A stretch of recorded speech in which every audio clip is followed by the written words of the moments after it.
Hello, people of the internet, and welcome back to another episode of Movies Good, Internet Bad, a celebration of the cinema uploaded right here to the place that hates it the most. Do not adjust your screens. This is a new video. We took a little bit of a hiatus. I'm Corey. That's Shane. We're talking about Anora. Shane, what's going on, bud? How are you?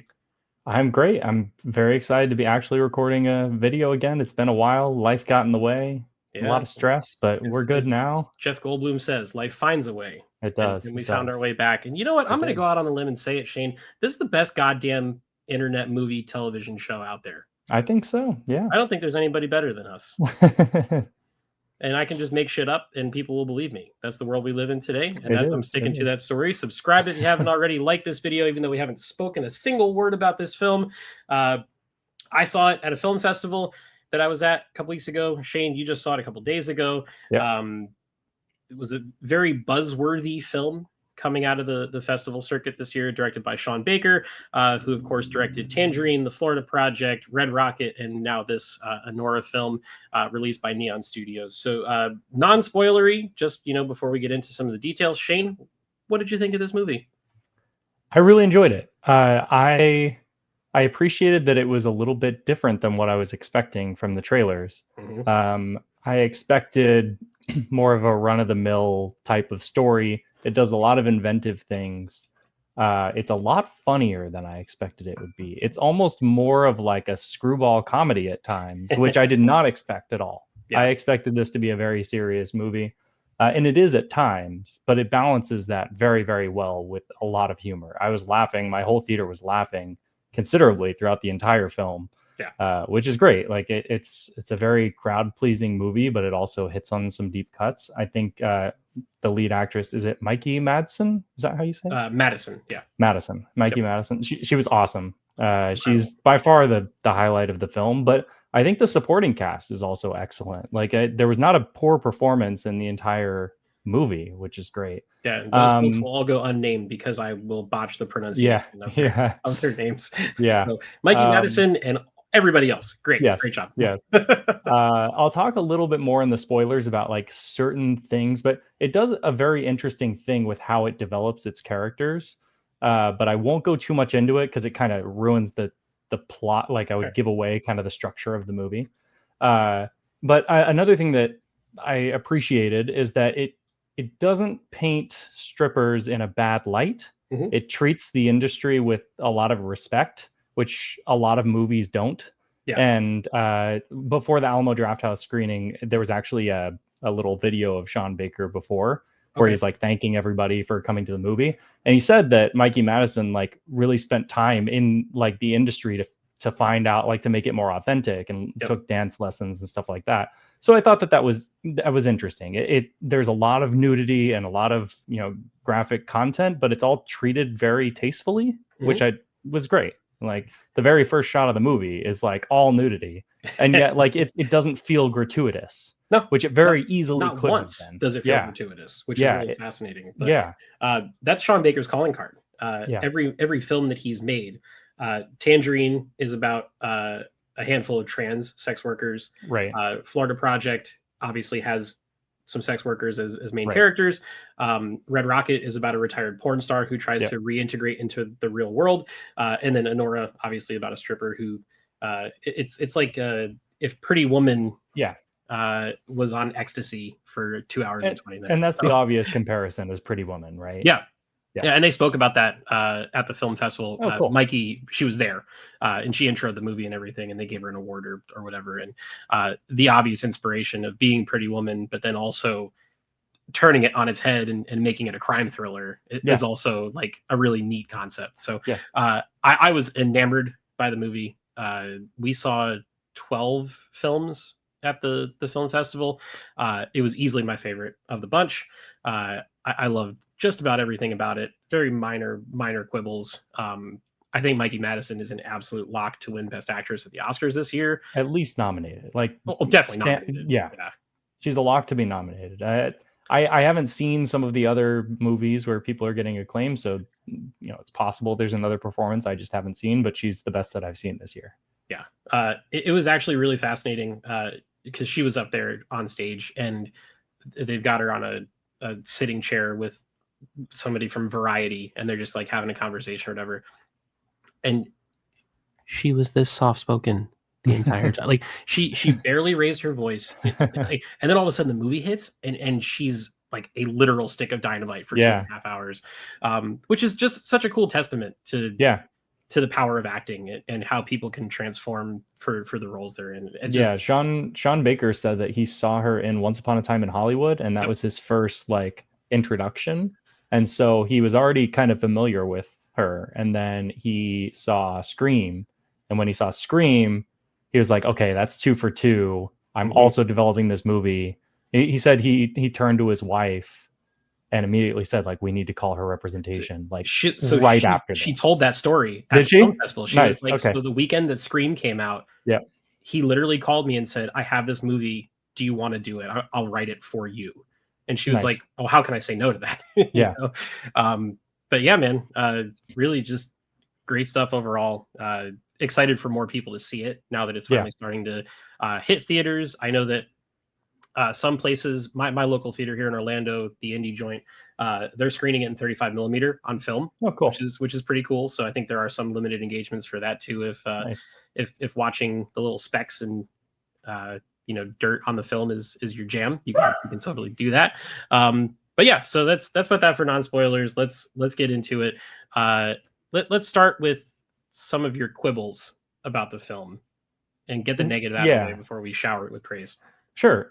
Really, my only major quibble was I think the middle act dragged a little bit. It was very entertaining and fun. The middle act is when they are trying to find Vanya when he Yes. runs away and they're trying to find him, and it's like a buddy cop thing, which I really loved that aspect. Like it turned into a different genre of movie, which I Mhm. really enjoyed. Yeah. But there was a little too much repetition where the guy's like showing like, have you seen this guy? Have you seen this guy? And it just went on a little bit too Mhm. long. And my suspicion is what happened is a lot of those scenes are probably improv, Oh yeah, for sure. and they got so much gold out of filming it that they like struggled to cut it down because they liked so many of the jokes that Mhm. were in there. But sometimes I think like there's too much of a good thing. And like when it just goes on and on and on with the same jokes or different variations of the joke over and over again, it can start to get repetitive. And that's Yeah. kind of how I felt about that. And then once they kind of get past that, then the movie starts moving again. It locks I back. think had you trimmed maybe 10-ish minutes out of that middle section, the movie would have moved a whole lot better. Yeah. I think the first time they go to somebody, I think it's the shop that the friends work at Yeah. Coney Island, and they smash the glass and everything, Yep. and it's like, "Oh my god, this is, like, really serious." But then by, like, the 4th time they call his phone and he doesn't pick up, it's like, "Okay, he's not Yeah. gonna pick up the phone." Yeah. It's not Yeah. gonna happen, he's not gonna answer, he's not Yeah. answering for anybody, he's on a bender, just, like, we don't need to see that anymore. But then, like you said, once they get past that and then they find him, holy shit, it goes in another direction when the parents get involved and try to annul the marriage in Vegas Yep. and all that other stuff was pretty unreal. Um, I think it clocks in at about 2 hours and 20. Yeah. When I So looked up the runtime, I was like, "Really? For this movie? It's yeah. that long?" But And like you said, if you cut out some of that stuff in the middle, yeah. you could probably get it down to about maybe 2 hours and 5 minutes Yeah. or I something like think that. 2 hours is the most that you should give a movie like this, I feel like. Yeah. But yeah, I don't really have much else I don't either. to bitch about when it comes to this one, which is great Yeah. because I'm not in the mood for bitching about movies on the internet right now. So I want to talk about the final scene of the movie. Yeah, let's do that. One of the I don't even know the right words to use to describe all the emotion that goes into that scene in the car Yeah. when she just breaks down and and she just lets all of that emotion out because everything that happens to her in this movie, It's from fucked. being a stripper to quitting her job because she finds this guy, she thinks she falls in love, she gets a ton of money, they go to Vegas, they get married, they get back, these crazy gangsters show up to try to annul it. They have to go find this kid that's on a bender. They have to fly to Las Vegas, annul the marriage, go back home. It almost feels like none of it happened. All of that takes place over 1 week. Yeah. Any one of those things happening to a person is a bad enough thing to happen for like a month. Yeah. And all of that happens to this one character in a week. Yeah. And then and the trigger that causes her to break down in the car, is when the guy tries to kiss her. Yeah, Like, intimacy. for real. Yeah, Like real legitimate intimacy is the thing that correct. breaks her. Man, what a moment. Like Yeah, that's something that only movies can do. I love that. yeah. The ending for me, so I've seen a lot of movies that do this for me, where they're getting so much acclaim, and I go see the movie, and 95% of the way through it, I'm like, this movie is good. I don't quite get the acclaim, but it's good. And then the ending hits, and I'm like, now I get it. Now it ties it in a nice little bow. Yep. It's like having a really good season finale for a Mhm. show that like has been spinning its wheels, and then oh, that finale hits. Like It's the Severance, same season thing. 1. Yeah, yeah. That kind of thing, It's right? Yeah. the same thing where once that moment hits, it just completes the movie for you. The other movie that always comes to mind when I talk about this is Atonement. Have you seen that Oh, movie? yeah, uh-huh. The Atonement, I was like, meh, it's fine for the first 95%. And then they do the final scene where Yep. it's basically that spoiler that she's been telling a lie about the story the entire The whole time. It's like, time. oh, okay, this is actually amazing. Yeah. Similar type of thing here where it's like, it turns into kind of screwball comedy, craziness, like fever dream. But then once you bring that emotional weight into it, then it hits. There's another movie this award season that does that exact same thing. I'm not gonna tell you what it is yet Okay. because you haven't Okay. seen it, but Got it. it's a movie that has an epilogue, and during the epilogue, they drop a piece of information that changes the entire framework of the entire film, Nice. Okay. and it's like, "Holy shit, that's a stroke of genius." It's pretty rad, so, That's uh, how The Power of the Dog was a little bit too. a little bit, yeah. Yeah. But Really like slow I moving was movie. That very wasn't. not into that Yeah, movie. And then the ending, it was like, oh, okay, I get yep. it. Yeah.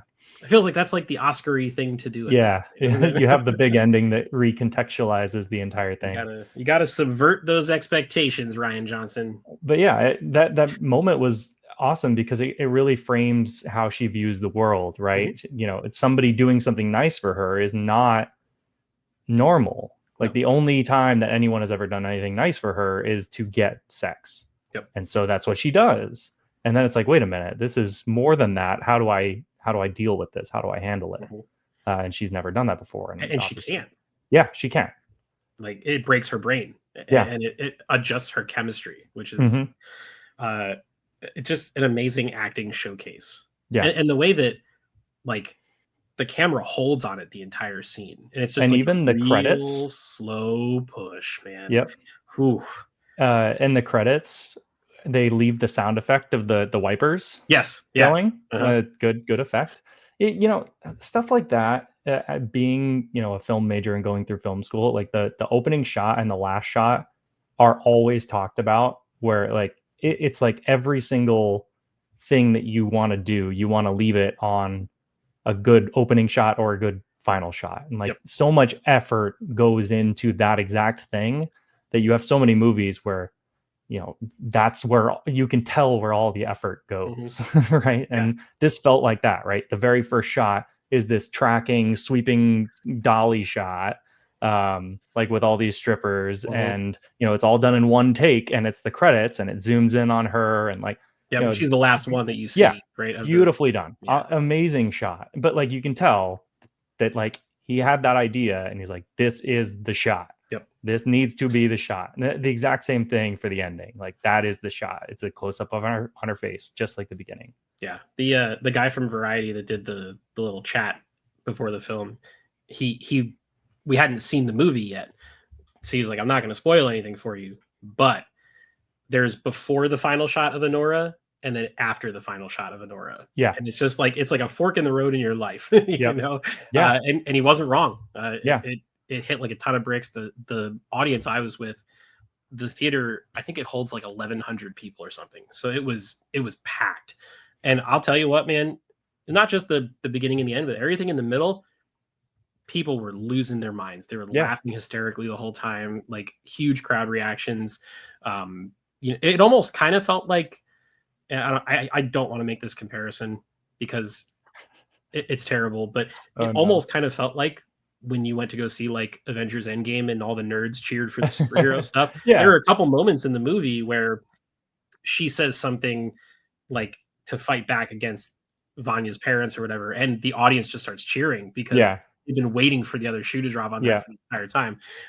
It was awesome, man. This is what you go to the movies for. That's the best part about film festivals is all the people that are there are really into movies. Mhm. And so you get for an independent film like Anora, you get that reaction Yep. like you would for a normal, pop culture movie. Yep. Because that is their thing. And yeah, I really, that's one of the things I love about Alamo Drafthouse is that most of the people that go there are big cinephiles, and so Yep. you get a lot of great reactions to movies that, like, what was the Paul Thomas Anderson? Was it Paul Thomas Anderson movie that came out with the older woman and the kid? Oh, Licorice Pizza. Yeah, was that PTA? Yeah. Okay, yeah. That movie was sold out at my Alamo Drafthouse for like weeks. Really? Like, yeah, like I could not get a seat for a long Huh. time because it was sold. It's like that type of audience that I really appreciate. Was your theater full for Anora? Yeah, pretty full. Yeah, I love that. When we went and saw Challengers together at your draft house when I went to 100%. visit, not only was it full, but as soon as the movie was over, everybody flooded out of the theater and just stood in the hallway and talked about it for 10 minutes afterwards. Like it has like a community vibe to it, and a lot of times you don't get that. So speaking of Challengers, we got the preview for Queer before our showing of that's Anora. The new Luca film, right? Luca and the same screenwriter as that as well. Justin Curtis something. the other half of the Past Lives. Yes. Right? Yes. Yeah. But he also wrote Challengers. So how was the trailer for that? I heard it's good. It's good. Yeah. So one thing I want to talk about here is the character arc. So I mentioned this earlier, but one of the things I found fascinating about this movie is that aside from Anora, none of the side characters really have arcs, which is unique for a movie. Normally, in any other filmmaker approaching this movie, what you would have is each of these characters, they come in and they develop a little bit throughout the movie. So somebody like Toros, right? He would come in and he's this big shot gangster guy, and by the end, he like warms up to Anora and like or something like that, like right. And in the end, you expect like these big moments of these characters changing and developing, but what this movie does differently is that all of these characters actually remain the same, except Anora, throughout the entire movie. But what happens is the movie arcs around them. So somebody like Vanya, exact same character throughout the entire movie. But in the first act of the movie, you actually really like him. He's like funny, he's high energy, like you kind of want it to work out, even though he's kind of a shithead and blah blah blah, right? And then by the end, when the movie changes and the plot changes and things get serious, but he remains that character. He's the same guy. Yeah, he's the exact same character. The asshole. Exactly. Yeah. You resent that energy now. Whereas in the beginning, you were drawn to that. And it's kind of similar to how Anora experiences this as well. You're kind of experiencing it with her because there's actually a scene in the movie where they're on the plane and he starts talking back to his parents. And Anora kind of perks up. And I think the audience does too, because they're like, maybe this is the moment. He's going to do it. He's going to rebel up to his parents and, he's going to fight for his woman. And then he's like, no, it's just this escort. And then she's like, you pussy or something like that. Like, it was like, that is exactly how the audience felt, right? And that's not the only example, right? Like Igor, the same thing, right? Yep. When we first see him, we assume, based on every other movie that you've ever seen in your life, that he's like the Russian gangster guy who's going to come, beat the crap out of people. But he's not. And you don't really realize that until much further on in the movie. But he's no different. Even tries to tell you at the beginning. He's saying to her, yes, I'm trying to protect you. Yes. I'm not going to hurt you. Yes. Stop doing this. I'm trying to do what's best for you. But your brain is so conditioned from other movies to go, no, he's full of shit. That's not what's happening. Yeah. And then at the end of the movie, he's the only person who's genuine to her the entire time. Right. And I think it's awesome because all of those henchmen you assume are going to be these like big, muscle guys, right? But they're not. And by the end of the movie, you realize that everyone hates being there. Everyone in this scenario hates their life. Like they don't want to be doing this. And I just love that aspect about it. Like it doesn't take these big dramatic arcs. It just takes, changing the context of the character, and suddenly it feels like an arc. I just like under any other filmmaker, I don't think that would have hit the same way. I just thought I found it really unique, right? This could have been a very paint by the numbers type of story, and they presented it totally differently. Yeah, and that's why I think it's going to do so well, both with audiences and with awards consideration. I mean, I think that this one is probably up for Best Picture, Best Director, Best Actress, cinematography, screenplay, maybe a couple others. I think it's an easy shoe-in for probably at least 5 or 6 nominations this year. Yeah. So yeah, I really enjoyed it. One question I have for you is, what moment did you laugh at the most? Ooh. I know what mine is, but I'm just wondering. There's a couple. So when the guy went through the glass table in the house, I thought that was just because it's like they do that in every movie. Yeah. But for some reason, it felt so Looney Tunes in this one that it made me chuckle. Yeah. I also love the one where the two of them, it's right when they're in the beginning of their relationship, and she shows up to the house and they have sex, and it takes like a minute and a half or whatever, and he just starts playing video games as soon as it's done. And then she's like, you paid for an hour, and he goes, okay, and he just like throws the controller away, and they go right back at it. Just little, it felt like almost like a kid romance story to a degree, because both of them are extremely immature at where they're at in their lives. Even though she's had to go through 10 times the amount of shit that he's had to, because he's had like a pretty privileged, charmed life or whatever. So those two moments, and then when the father laughs hysterically, that was in good. Las Vegas at the end, Jen and I turned to each other. It was like, I've been waiting for the father to just be like, somebody finally got you. So what was it for you? So first off, I do want to nitpick one thing, which was this has maybe the worst fake video game playing I've ever seen in my life. Like, he's not even trying to use the controller correctly. He's like keyboarding it. He's using his fingers. Yeah, it's like, that's not how that works. There's no he's playing like a first-person shooter, or he's playing a Gears of War. It's a third-person shooter, so you should be, normal. Yeah. Minor nitpick, but it like really took me out in that one moment, because like this kid plays video games all day, but he doesn't know how to hold a controller. Anyways, minor nitpick. You can tell, the filmmakers didn't know how to do it either, right? Yeah, they're not nerds. They're right, exactly. But my biggest laugh was when he's at the baptism and he starts like grabbing his phone. And I laughed so hard. Man, he just kind of like slowly starts backing away from the proceedings, and he just goes, "God, I'm sorry, I gotta go." yeah. It's in that moment where you realize you're going to be in for a little bit more of a comedy than a serious moment. Toros was awesome, because in any other movie he would be the mob boss, and instead he's just like the like annoyed immigrant father character, where he's like, you guys are so disrespectful. Like, you're on, I don't have Instagram, I'm an adult. Right. There's some really good lines in the movie. It's very well written. It's just good commentary on the world that we live in. And especially when you view it from like the disgruntled New Yorker perspective, like that makes it even funnier, because there are people that live in New York. I know people that live in New York that are just like that. Like, just the littlest task throws them off the edge to the point where their entire week is ruined, and Toros was very much that kind of guy. So cool, man. Anything else you got to say on this one? Or not really? Those are I think we've summed it up pretty well. It's a fantastic movie. I hope it does really well. Anyone who's watching now and has not seen it but wanted to be spoiled for the whole thing, go watch it. Sorry. But just phenomenal. I'm very glad that you raved about it enough that I went and saw it. So hopefully we can do that for more people. And I hope that as it starts to expand a little wider and play in some more theaters, that people go check it out and they see that instead of something stupid like Venom.